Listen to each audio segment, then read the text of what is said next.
ನಮಸ್ಕಾರ, ನನ್ನ ಹೆಸರು ಡಾಕ್ಟರ್ ಕಾರೆಡ್ಡಿ ಶ್ರೀಧರ್ ರೆಡ್ಡಿ. ನಾನು general and laparoscopic surgeon and staples specialist. ಇತ್ತೀಚೆಗೆ ನೋಡೋದಾದರೆ ಪುರುಷರಲ್ಲಿ ಬರೋ ಇಶ್ಯೂಸ್ ಗಮನಿಸಿದರೆ ಅಂಗದ ಮುಂದಿನ ಚರ್ಮದ ಒಂದು ಎಲಾಸ್ಟಿಸಿಟಿ ಹೋಗೋದ್ರಿಂದ ಹಿಂದಕ್ಕೆ ಹೋಗದೆ ಇರೋದು ಆಗಲಿ, ಅಥವಾ ಬೆಲನಿಟಿಸ್ ಅನ್ನೋ ಕಾಯಿಲೆ ಬರೋದಾಗಲಿ, ಫೈಮೋಸಿಸ್ ಅನ್ನೋ ಕಾಯಿಲೆ ಬರೋದಾಗಲಿ ತುಂಬ ಫ್ರೀಕ್ವೆಂಟಾಗಿ ನೋಡ್ತಿರ್ತೀವಿ. ಅಸಲಿಗೆ ಯಾಕೆ ಬರುತ್ತೆ ಪುರುಷರಲ್ಲಿರೋ ಅಂಗದ ಮುಂದಿನ ಚರ್ಮ ಇಶ್ಯೂಸ್ ಯಾಕೆ ಬರುತ್ತೆ ಅಂದರೆ ಯಾವಾಗ ಸ್ಟಾರ್ಟ್ ಆಗುತ್ತೆ ಅನ್ನೋದನ್ನ ಇವತ್ತು ತಿಳ್ಕೊಳ್ಳೋಣ. ಅಂಗದ ಮುಂದಿನ ಚರ್ಮ ಏನಿದೆ ಅದನ್ನು ನಾವು ಫೋರ್ ಸ್ಕಿನ್ ಅಂತ, ಪ್ರೊಫ್ಯೂಸಲ್ ಸ್ಕಿನ್ ಅಂತಲೂ ಕೂಡ ಕರಿತೀವಿ. ಇದು ಯೂಶಲ್ ಆಗಿ ಏನಂದರೆ ನಮಗೆ ಅಂಗದ ಮುಂದಿನ ಭಾಗದಲ್ಲಿ ಫ್ರೀಯಾಗಿ ಮೂವ್ ಆಗ್ತಿರಬೇಕು, ಆದರೆ ಹಿಂದಕ್ಕೆ ಮುಂದಕ್ಕೆ ಫ್ರೀಯಾಗಿ ಮೂವ್ ಆಗಬೇಕು. ಜೊತೆಗೆ ನಮಗೆ ತೊಳ್ಕೊಳ್ಳುವಾಗ ತೊಂದರೆ ಆಗ್ದಂಗೆ ಇರಬೇಕು. ಯಾವಾಗ ಅದು ಹಿಂದಕ್ಕೆ ಮುಂದಕ್ಕೆ ಫ್ರೀಯಾಗಿ ಮೂವ್ ಆಗುತ್ತೋ ಅದು ನಾರ್ಮಲ್ ಅಂತ ಕನ್ಸಿಡರ್ ಮಾಡ್ತೀವಿ. ಯಾವಾಗ ಅದು ಫ್ರೀಯಾಗಿ ಮೂವ್ ಆಗಲ್ವೋ, ಸ್ಟಕ್ ಆಗೋಗೋದು, ಒಂದೊಂದು ಸಾರಿ ಹಿಂದಕ್ಕೆ ಬಂದಿರೋದು ಮುಂದಕ್ಕೆ ಬರಲ್ವೋ, ಈ ಥರದ್ದೆಲ್ಲ ಇಶ್ಯೂಸ್ ಕಂಡುಬಂದರೆ ನಾವು ಫೋರ್ ಸ್ಕಿನ್ ಇಶ್ಯೂಸ್ ಇದೆ ಅನ್ನೋದನ್ನು ಪರಿಗಣಿಸಬೇಕು. ಅಂದರೆ ಯಾಕೆ ಬರುತ್ತೆ ಅಂದರೆ ಮುಖ್ಯ ಕಾರಣ ಡಯಾಬಿಟಿಸ್ ಇರೋರಿಗೆ ಮುಖ್ಯವಾಗಿ ಏನಾಗುತ್ತೆ ಅಂದರೆ ನಾವು ಯೂರಿನ್ ಮಾಡಿದಾಗೆಲ್ಲ ಯೂರಿನಲ್ಲಿರೋ ಶುಗರ್ಸ್ ಆ ಸ್ಕಿನ್ನ ಅಟ್ಯಾಚ್ ಆಗೋದ್ರಿಂದ ಅಲ್ಲಿ ಒಂದು ರೀತಿಯಾದ ಇನ್ಫ್ಲಮೇಷನ್ ಪ್ರಾಸೆಸ್ ಅನ್ನೋದು ಸ್ಟಾರ್ಟ್ ಆಗುತ್ತೆ. ಈ ಇನ್ಫ್ಲಮೇಷನ್ ಪ್ರಾಸೆಸ್ನೇ ನಾವು ಬೆಲನಿಟಿಸ್ ಅಂತ ಕರಿತೀವಿ.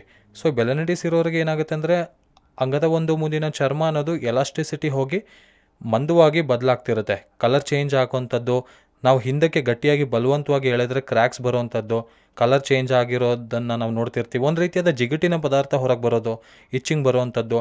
ಅಷ್ಟೇ ಅಲ್ಲದೆ ಅಲ್ಲಿರೋ ಚರ್ಮ ತಿಕ್ಕಾಗೋಗೋದು.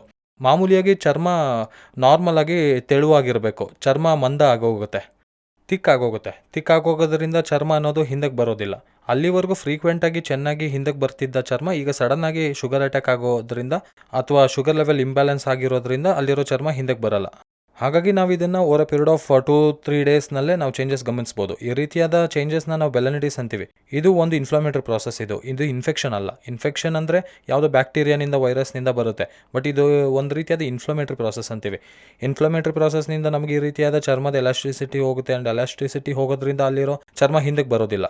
ಹಿಂದಕ್ಕೆ ಬರದೇ ಇರೋದ್ರಿಂದ ನಮಗೆ ಕ್ಲೀನ್ ಮಾಡ್ಕೊಳ್ಳೋಕ್ಕೆ ತುಂಬ ತೊಂದರೆ ಆಗುತ್ತೆ. ಸಂಭೋಗ ಮಾಡುವಾಗ, ಇಂಟರ್ ಕೋರ್ಸ್ ಮಾಡುವಾಗ ವಿಪರೀತವಾದ ಪೇಯ್ನ್ ಬರೋದು, ನಾವು ಶುಭ್ರ ಮಾಡ್ಕೊಳ್ಳೋಕ್ಕೆ ಸ್ವಲ್ಪ ಹಿಂದಕ್ಕೆ ಇಳಿಯೋದಕ್ಕೆ ಹೆಚ್ಚು ಪ್ರಯತ್ನ ಮಾಡಿದ್ರು ಅಲ್ಲಿ ಕ್ರ್ಯಾಕ್ಸ್ ಫಾರ್ಮ್ ಆಗೋದು, ಅಲ್ಲಲ್ಲಿ ಜಿಗುಟಿನ ಪದಾರ್ಥ ಅಂದರೆ ಸ್ಮೆಗ್ಮಾ ಅಂತೀವಲ್ಲ, ಅಂದರೆ ನಮಗೆ ಚರ್ಮದ ಮೇಲೆ ಹೇಗೆ ಬೆವರು ಬರುತ್ತೋ ಹಾಗೆ ಅಲ್ಲಿ ಕೂಡ ಆ ಏರಿಯಾದಲ್ಲಿ ಸ್ಲಪ್ ಅನ್ನೋದು ಫಾರ್ಮ್ ಆಗ್ತಿರುತ್ತೆ. ಈ ಸ್ಲಫ್ ಒಂದು ಬೆಳ್ಳಗಿನ ಜಿಗುಟಿನ ಪದಾರ್ಥ, ಇದೊಂದು ಪೌಡರ್ ರೀತಿಯಲ್ಲಿ ಕೂಡ ಇರುತ್ತೆ. ಇಂಥದ್ದೆಲ್ಲ ನಾವು ಪ್ರತಿದಿನ ಶುಭ್ರ ಮಾಡ್ಕೊಳ್ಳಿಲ್ಲ ಅಂದರೆ ಅದು ಅಲ್ಲೇ ಉಳ್ಕೊಂಡು ಅಲ್ಲಿ ಒಂದು ರೀತಿಯಾದ ಜಿಗುಟಿನ ಪದಾರ್ಥ ತಯಾರಾಗೋಗುತ್ತೆ. ಆ ಜಿಗುಟು ಪದಾರ್ಥ ಹೊರಗೆ ಬಂದು ಅದಲ್ಲೇ ಕಂಟಿನ್ಯೂಸ್ ಆಗಿರೋದ್ರಿಂದ ಆ ಏರಿಯಾ ಎಲ್ಲ ಒಂದು ರೀತಿಯಾದ ಸ್ಮೆಲ್ ಬರೋದು, ಫೌಲ್ ಸ್ಮೆಲ್ ಬರೋದು, ಆ ಏರಿಯಲ್ಲಿ ರಟ್ಟಿನಂತೆ ಗಟ್ಟಿಯಾಗಿ ಬದಲಾಗೋದು, ಈ ಥರದ್ದೆಲ್ಲ ಆಗ್ತಿರುತ್ತೆ. ಅಷ್ಟೇ ಅಲ್ಲದೆ ಚರ್ಮ ಒಂದೊಂದು ಸಲ ಒಳಗಿರೋ ಭಾಗಕ್ಕೆ ಹೇಗೆ ಅಂಟಿಕೊಂಡು ಆ ಡಿಸೀಸ್ ಕೂಡ ಒಳಗಿನ ಭಾಗಕ್ಕೆ ಏನು ಗ್ಲ್ಯಾನ್ಸ್ ಅಂತೀವಲ್ಲ ಆ ಗ್ಲ್ಯಾನ್ಸ್ಗೆ ಕೂಡ ಅಟ್ಯಾಚ್ ಆಗೋಗುತ್ತೆ. ಇದನ್ನೇ ನಾವು ಬೆಲನೋಪಾಸಿಟಿಸ್ ಅಂತೀವಿ. ಸೊ ಇವೆಲ್ಲ ಬೆಲನಿಟಿಸ್ನ ನಾವು ಹಾಗೆ ಬಿಟ್ಬಿಟ್ರೆ ಬೆಲನೋಪಾಸಿಟಿಸಾಗಿ ಕನ್ವರ್ಟ್ ಆಗೋಗುತ್ತೆ. ಬೆಲನೋಪಾಸಿಟಿಸ್ ಸ್ವಲ್ಪ BX ಆಗಿ ಬದಲಾಗೋದು, ಇವೆಲ್ಲ ಇನ್ಫ್ಲಮೇಟರಿ ಪ್ರಾಸೆಸ್. ಇದಕ್ಕೆಲ್ಲ ಮೂಲ ಕಾರಣ ಯಾವುದು ಅಂತ ನೋಡೋದಾದರೆ ಮುಖ್ಯ ಕಾರಣ ಡಯಾಬಿಟಿಸ್.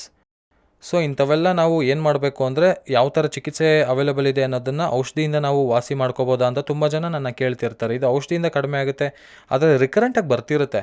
ಅಂದರೆ ಇದು ಒಂದು ಶುಗರ್ನಿಂದ ಬರುತ್ತೆ. ಹಾಗಾಗಿ ಶುಗರ್ ನಮ್ಮ ಬಾಡಿಯಲ್ಲಿ ಎಷ್ಟು ದಿನ ಇರುತ್ತೋ, ನಮಗೆ ಶುಗರ್ನಿಂದ ತೊಂದರೆ ಇರೋಷ್ಟು ದಿನ, ಡಯಾಬಿಟಿಸ್ ಇರೋಷ್ಟು ದಿನ ಮತ್ತೆ ಫ್ರೀಕ್ವೆಂಟಾಗಿ ರಿಕರೆಂಟಾಗಿ ಬರ್ತಿರುತ್ತೆ. ಫಸ್ಟ್ ಅಟೆಂಪ್ಟಲ್ಲಿ ಔಷಧಿಯಿಂದ ಕಡಿಮೆ ಆಗುತ್ತೆ, ಮತ್ತೆ ಇಮಿಡಿಯೇಟಾಗಿ ಕಡಿಮೆ ಆಗುತ್ತೆ, ಜಾಸ್ತಿ ಆಗುತ್ತೆ, ಮತ್ತೆ ಬರುತ್ತೆ. ಸೊ ಇದಕ್ಕೆ ಪರ್ಮನೆಂಟ್ ಕ್ಯೂರ್ ಅನ್ನೋದು ನಾವು ಆಲೋಚನೆ ಮಾಡಬೇಕಾಗತ್ತೆ. ಇದು ಸೈಡ್ ಎಫೆಕ್ಟ್ಸ್ ಇರುತ್ತೆ. ಆ್ಯಂಟಿಫಂಗಲ್ ಕೂಡ ಕೊಡಬೇಕಾಗತ್ತೆ. ಆ್ಯಂಟಿಫಂಗಲ್ ಕೊಡೋದ್ರಿಂದ ಸೈಡ್ ಎಫೆಕ್ಟ್ಸ್ ಕೂಡ ಬರುತ್ತೆ. ಸೊ ಪರ್ಮನೆಂಟ್ ಸೊಲ್ಯೂಷನ್ ಏನು ಅಂದರೆ ಇದಕ್ಕೆ ಸುಂತಿ ಆಪರೇಷನ್ ಮಾಡ್ತಾ ಇರ್ತೀವಿ. ಇದನ್ನೇ ನಾವು ಸರ್ಕಮ್ಸಿಷನ್ ಸರ್ಜರಿ ಅಂತಲೂ, ಕಥನ ಅಂತಲೂ ಕರಿತೀವಿ. ಅಂದರೆ ಈ ಮುಂದಿನ ಚರ್ಮನ ತೆಗೆದು ಹಾಕಬೇಕು. ಯಾವ ರೀತಿ ತೆಗೆದು ಹಾಕಬೇಕು, ಇಷ್ಟಕ್ಕೆ ಮುಂಚೆ ಹಳೆ ಪದ್ಧತಿ ನೋಡೋದ್ರೆ ಓಪನ್ ಸರ್ಕಮ್ಸಿಷನ್ ಸರ್ಜರಿ ಅಂತಿದ್ರು. ಅಂದರೆ ಓಪನ್ ಮೆಥಡ್, ಬ್ಲೇಡ್ನಲ್ಲಿ ಕಟ್ ಮಾಡಿ ಅಲ್ಲಿರೋ ಭಾಗಕ್ಕೆ ಹೊಲಿಗೆ ಹಾಕಬೇಕಿತ್ತು. ಇಂಥ ಮೆಥಡ್ನಲ್ಲಿ ಏನಾಗ್ತಿತ್ತು ಅಂದರೆ ಒಂದು 15-20 ಡೇಸ್ಗಳ ಬೆಡ್ ರೆಸ್ಟ್ ತೊಗೋಬೇಕಾಗಿತ್ತು, ಪೇನ್ ಕಿಲ್ಲರ್ ಕೊಡಬೇಕಾಗಿತ್ತು.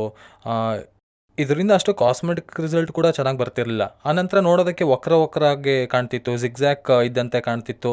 ಬಟ್ ಈಗ ನಮ್ಮ ಟ್ರೀಟ್ಮೆಂಟ್ ರೇಂಜು ಹಾಸ್ಪಿಟಲ್ನಲ್ಲಿ ಲೇಟೆಸ್ಟ್ ಟ್ರೀಟ್ಮೆಂಟ್ ಆಗಿ ಅವೈಲೇಬಲ್ ಇರೋದನ್ನು ಸ್ಟೇಪ್ಲರ್ ಮೆಥಡ್ ಅಂತ ಕರಿತೀವಿ. ಈ ಸ್ಟೇಪ್ಲರ್ ಮೆಥಡ್ನಲ್ಲಿ ಏನಾಗುತ್ತೆ ಅಂದರೆ ಆ ಪಿನ್ಸ್ನಿಂದ, ಅಂದರೆ ಯಾವುದೇ ರೀತಿಯಾದ ಕುಯ್ಯೋದು ಹೊಲಿಗೆ ಇಲ್ದಂಗೆ ನಾವು ಕಟ್ ಮಾಡಿ ಕೂಡಲೇ ಆ ಪಿನ್ಸ್ ಅನ್ನೋದು ಬೀಳುತ್ತೆ. ಅಲ್ಲೊಂದು ಸ್ಟೇಪ್ಲರ್ ಅನ್ನೋದು ಇರುತ್ತೆ. ಆ ಸ್ಟೇಪ್ಲರ್ ಅನ್ನೋದು ಡಿಸ್ಪೋಸಬಲ್ ಮೆಷಿನ್ ಆಗಿರುತ್ತೆ. ಅಂದರೆ ಒಂದು ಪೇಷಂಟ್ಗೆ ಬಳಸಿ ಬಿಸಾಕ್ಬಿಡ್ತೀವಿ, ಡಿಸ್ಪೋಸಬಲ್ ಆಗಿರುತ್ತೆ. ಯಾವುದೇ ರೀತಿ ಸೈಡ್ ಎಫೆಕ್ಟ್ಸ್ ಇರಲ್ಲ, ಯಾವುದೇ ರೀತಿ ಕ್ರಾಸ್ ಇನ್ಫೆಕ್ಷನ್ ಇರೋದಿಲ್ಲ. ಸೊ ಈ ಶಸ್ತ್ರಚಿಕಿತ್ಸೆ ಅಂದರೆ ಓಪನ್ ಮಾಡಿಸ್ಕೊಂಡ್ರೆ ಏನಿಲ್ಲ ಅಂದರೂ ಹಾಫ್ ಆನ್ ಅವರ್ನಿಂದ 1 ಅವರ್ ಈ ಸರ್ಜರಿ ಮಾಡ್ಕೋಬೇಕಾಗುತ್ತೆ. ಬಟ್ ಸ್ಟೇಪ್ಲರ್ ಮೆಥಡ್ನಿಂದ ಜಸ್ಟ್ 5 ಮಿನಿಟ್ಸ್ನಲ್ಲಿ ನಾವು ಈ ಶಸ್ತ್ರಚಿಕಿತ್ಸೆ ಕಂಪ್ಲೀಟ್ ಮಾಡ್ತೀವಿ. ಅಂದರೆ ಈ ಆಪರೇಷನ್ನ 5 ಮಿನಿಟ್ಸ್ನಲ್ಲಿ ಸರ್ಜರಿ ಮಾಡಿ ವಿತಿನ್ 30 ಮಿನಿಟ್ಸ್ನಲ್ಲಿ ಡಿಸ್ಚಾರ್ಜ್ ಮಾಡಿ ಕಳಿಸ್ತೀವಿ. ಆ್ಯಂಡ್ ಯಾವುದೇ ರೀತಿಯ ಬೆಡ್ ರೆಸ್ಟ್ ಅಗತ್ಯ ಬರೋದಿಲ್ಲ, ಯಾವುದೇ ರೀತಿಯ ಡ್ರೆಸ್ಸಿಂಗ್ಸ್ ಅಗತ್ಯ ಬರೋದಿಲ್ಲ. ಆ್ಯಂಡ್ ಕಾಸ್ಮೆಟಿಕ್ ಆಗಿ ನೋಡೋದಾದ್ರೆ 100% ಕಾಸ್ಮೆಟಿಕ್ ರಿಸಲ್ಟ್ಸ್ ಕೊಡುತ್ತೆ. ಒಂದು ಲೈನ್ ರೀತಿಯಲ್ಲಿರುತ್ತೆ, ಬೀಳುತ್ತೆ ಆ ಸ್ಟೇಪ್ಲರ್ಸ್. ಯಾಕಂದರೆ ಬ್ಲೇಡ್ನಿಂದ ಕಟ್ ಮಾಡ್ತೀವಿ, ಹಾಗಾಗಿ ನಾವು ಕತ್ರಿಯಲ್ಲಿ ಕಟ್ ಮಾಡಿದರೆ ಜಿಗ್ಜ್ಯಾಗ್ ಆಗೋ ಅವಕಾಶ ಇರುತ್ತೆ ಓಪನ್ ಮೆಥಡ್ನಲ್ಲಿ. ಬಟ್ ಸ್ಟೇಪ್ಲರ್ ಮೆಥಡ್ನಲ್ಲಿ ನಾವು ಒಂದು ಸಲಕ್ಕೆ ಕಟ್ ಮಾಡ್ತೀವಿ. ಸರೌಂಡಿಂಗ್ ಸ್ಕಿನ್ನು, ರೌಂಡ್ ಇರೋ ಸ್ಕಿನ್ ಒಂದೇ ಸಲಕ್ಕೆ ಬ್ಲೇಡ್ನಲ್ಲಿ ಕಟ್ ಮಾಡ್ತೀವಿ. ಹಾಗಾಗಿ ಅದು ಈಕ್ವಲ್ ಆಗಿ ಡಿಸ್ಟ್ರಿಬ್ಯೂಟ್ ಆಗುತ್ತೆ, ಈಕ್ವಲ್ ಆಗಿ ಕಟ್ ಆಗುತ್ತೆ. ಕಟ್ ಆದ ಕೂಡಲೇ ಇಮಿಡಿಯೇಟಾಗಿ ಪಿನ್ಸ್ ಬೀಳುತ್ತೆ. ಹಾಗಾಗಿ ಕಾಸ್ಮೆಟಿಕ್ ರಿಸಲ್ಟ್ಸ್ ತುಂಬ ಚೆನ್ನಾಗಿರುತ್ತೆ ಆ್ಯಂಡ್ ಕಂಪ್ಲೀಟ್ ಪೇನ್ಲೆಸ್ ಸರ್ಜರಿ ಇದು. ನಂತರ ಪೋಸ್ಟ್ ಆಪ್ರೇಷನ್ ನೋಡೋದಾದರೆ, ಸರ್ಜರಿ ಆದ ನಂತರದಲ್ಲೂ ನೋಡೋದಾದರೆ 80 to 90% ಪೇಯ್ನ್ ಅನ್ನೋದು ಇರೋದಿಲ್ಲ. ಓನ್ಲಿ 10% ಮಾತ್ರ ಹಿಡ್ಕೊಂಡಿರೋ ಫೀಲಿಂಗ್ ಇರುತ್ತೆ. ಒಂದು 2 to 3 ಡೇಸ್ ಹಿಂದೆ ಕೂಡ ಚರ್ಮ ಇತ್ತು, ಈಗ ಸಡನ್ನಾಗಿ ಚರ್ಮ ಇಲ್ಲ ಅಂದರೆ ಒಂದು ಸೆನ್ಸೇಷನ್ ಇರುತ್ತೆ. ನಮ್ಮ ಇನ್ನರ್ ವೇರ್ ತಾಗಿದ್ರು ಏನೋ ಜಿಲ್ ಅನ್ನೋ ಸೆನ್ಸೇಷನ್ ಆಗುತ್ತೆ. ಹೀಗೆಲ್ಲ ಸೆನ್ಸೇಷನ್ ಇರುತ್ತೆ. ಅದರಿಂದ ಒಂದು ರೀತಿಯಾದ ಮುಜುಗರ ಇರುತ್ತೆ. 1 2 to 3 ಡೇಸ್ ಮಾತ್ರ ಇರುತ್ತೆ. ಆ ನಂತರದಲ್ಲಿ ಆಟೋಮೆಟಿಕ್ಕಾಗಿ ಸೆನ್ಸೇಷನ್ ಕೂಡ ಕಡಿಮೆ ಆಗುತ್ತೆ. ಇದಕ್ಕೆ ನಾವು ಮಾಡಬೇಕಾಗಿರೋದೇನೆಂದರೆ 3 ಒಂದು, ಯಾವುದೇ ರೀತಿಯಾದ ಪರಿಸ್ಥಿತಿಯಲ್ಲೂ ಅಂಗಸ್ತಂಭನ ಆಗ್ದಂಗೆ ನೋಡ್ಕೋಬೇಕು, ಎರೆಕ್ಷನ್ ಆಗ್ದಂಗೆ ನೋಡ್ಕೋಬೇಕು. ಅರ್ಲಿ ಮಾರ್ನಿಂಗ್ ನಮಗೆ ಗೊತ್ತಿಲ್ಲದಂಗೆ ಎರೆಕ್ಷನ್ ಆಗ್ತಿರುತ್ತೆ. ಅಂಥ ಸಮಯದಲ್ಲಿ ಎರೆಕ್ಷನ್ ಕಡಿಮೆ ಮಾಡ್ಕೊಳ್ಳೋಕ್ಕೆ ಅರ್ಲಿ ಮಾರ್ನಿಂಗ್ ಎದ್ದು ಅಲಾರಾಮ್ ಇಟ್ಕೊಂಡು 3 to 4 o'clock ಎದ್ದು ಅತ್ತಿತ್ತ ತಿರುಗಾಡೋದು, ಇವೆಲ್ಲ ಮಾಡ್ತಿರಬೇಕು. ಆ್ಯಂಡ್ ಮುಖ್ಯವಾಗಿ ಮೇಯ್ನ್ ಪಾಲಿಸಬೇಕಾಗಿರೋದು ಇನ್ನೊಂದು ಏನಂದರೆ, ಯಾವುದೇ ಪರಿಸ್ಥಿತಿಯಲ್ಲೂ ಇಂಟರ್ ಕೋರ್ಸ್ ಮಾಡಬಾರ್ದು, ಸೇರಬಾರ್ದು. ಅಟ್ಲೀಸ್ಟ್ 1 ಮಂತ್ವರೆಗೂ ಗ್ಯಾಪ್ ಕೊಡಬೇಕು. ಆ್ಯಂಡ್ ಮೂರನೇ ಮೋಸ್ಟ್ ಇಂಪಾರ್ಟೆಂಟ್ ಏನಂದರೆ ಶುಭ್ರ. ಎಷ್ಟು ಶುಭ್ರವಾಗಿ ಇಟ್ಕೊಂಡ್ರೂ ಸೋಪ್ ವಾಟರ್ನಲ್ಲಿ ಯಾವುದೇ ಡ್ರೆಸ್ಸಿಂಗ್ಸ್ಗೆ ಅವಶ್ಯಕತೆ ಇರಲ್ಲ. ಜಸ್ಟ್ ಸೋಪ್ ವಾಟರ್ನಲ್ಲಿ ವಾಶ್ ಮಾಡಿಕೊಂಡು ನಾವು ಹೇಗೆ ಚರ್ಮನ ಶುಭ್ರ ಮಾಡ್ಕೋತೀವೋ ಅದೇ ರೀತಿಯಲ್ಲಿ ಕೈ ಇಟ್ಟು ಶುಭ್ರ ಮಾಡಿಕೊಂಡ್ರೆ ಆ ಏರಿಯಾದಲ್ಲಿರೋ ಕಲ್ಮಶ ಎಲ್ಲ ಹೋಗುತ್ತೆ. ಯಾವುದೇ ರೀತಿಯಾಗಿ ಡ್ರೆಸ್ಸಿಂಗ್ ಅವಶ್ಯಕತೆ ಇರಲ್ಲ. ಯಾವುದೇ ರೀತಿ ಪೌಡರ್ಸು, ಯಾವುದೇ ರೀತಿ ಆಯಿಂಟ್ಮೆಂಟ್ಸು, ಯಾವುದೇ ರೀತಿ ಕ್ರೀಮ್ಸ್ ಅಗತ್ಯ ಬರಲ್ಲ.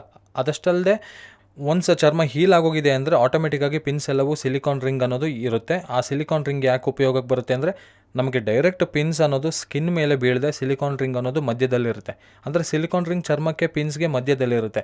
ಹಾಗಾಗಿ ಆ ಸಿಲಿಕಾನ್ ರಿಂಗ್ ಬಿದ್ದೋಗಿದೆ ಅಂದರೆ ಪಿನ್ಸ್ ಕೂಡ ಆಟೋಮೆಟಿಕ್ಕಾಗಿ ಬಿದ್ದೋಗುತ್ತೆ. ತುಂಬ ಜನಕ್ಕೆ ಡೌಟ್ ಏನಂದರೆ, ಸರ್ಜರಿ ಮಾಡಿದ್ಮೇಲೆ ಮತ್ತೆ ಪಿನ್ಸ್ ತೆಗಿಸೋದಕ್ಕೆ ಬರಬೇಕಾಗುತ್ತಾ ಅಂತ ಅಂದ್ಕೊಳ್ತಿರ್ತಾರೆ. ಬಟ್ ಈ ಪಿನ್ಸ್ಗೆ ತೆಗಿಯೋ ಟೆಕ್ನಿಕ್ ಅಗತ್ಯ ಇಲ್ದಂಗೆ ನಾವು ಸಿಲಿಕಾನ್ ರಿಂಗ್ ಅನ್ನೋದನ್ನು ಇಟ್ಟಿದ್ದೀವಿ.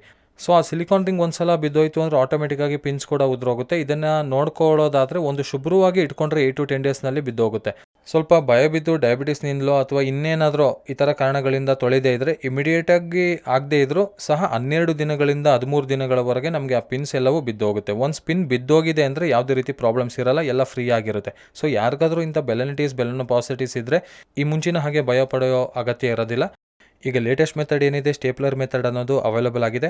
ನಮ್ಮ ಟ್ರೀಟ್ಮೆಂಟ್ ರೇಂಜ್ ಹಾಸ್ಪಿಟಲ್ನಲ್ಲಿ KSR ಸ್ಟೇಪ್ಲರ್ ಅವೈಲಬಲ್ ಆಗಿರುತ್ತೆ. ಇವು ಡಿಸ್ಪೋಸಬಲ್ ಸ್ಟೇಪ್ಲರ್ಸ್, ಇವು ನಮ್ಮ ಓನ್ ಸ್ಟೇಪ್ಲರ್ಸ್. ಹಾಗಾಗಿ ನಾವು ನಮಗೆ ತಕ್ಕಂತೆ ನಾವು ತಯಾರಿಸ್ಕೊಂಡಿದ್ದೀವಿ. ಪೇಷಂಟ್ಗೆ ಅನುಗುಣವಾಗಿ ತಯಾರಿಸಲಾಗಿರೋ ಸ್ಟೇಪ್ಲರ್ಸ್ ಇದು. ಇದರಲ್ಲೂ ಕೂಡ ಸೈಜಸ್ ಇರುತ್ತೆ. ಹಾಗಾಗಿ ಯಾರಿಗೆ ಯಾವ ಸೈಜಸ್ ಬೇಕಾಗುತ್ತೋ ಆ ಸೈಜಸ್ನ ನಾವು ಚೂಸ್ ಮಾಡಿಕೊಂಡು ಅದಕ್ಕೊಂದು ಮೆಷರಿಂಗ್ ಸ್ಕೇಲ್ ಇರುತ್ತೆ. ಸ್ಕೇಲ್ ಮೂಲಕ ಮೆಷರಿಂಗ್ ಮಾಡಿಕೊಂಡು ನಾವು ಸರ್ಜರಿ ಮಾಡ್ಬೋದು. ಸೊ ಇದು just 5 minutes procedure. Within half an ಅವರ್ನಲ್ಲಿ ಡಿಸ್ಚಾರ್ಜ್ ಮಾಡಿ ಕಳಿಸ್ತೀವಿ.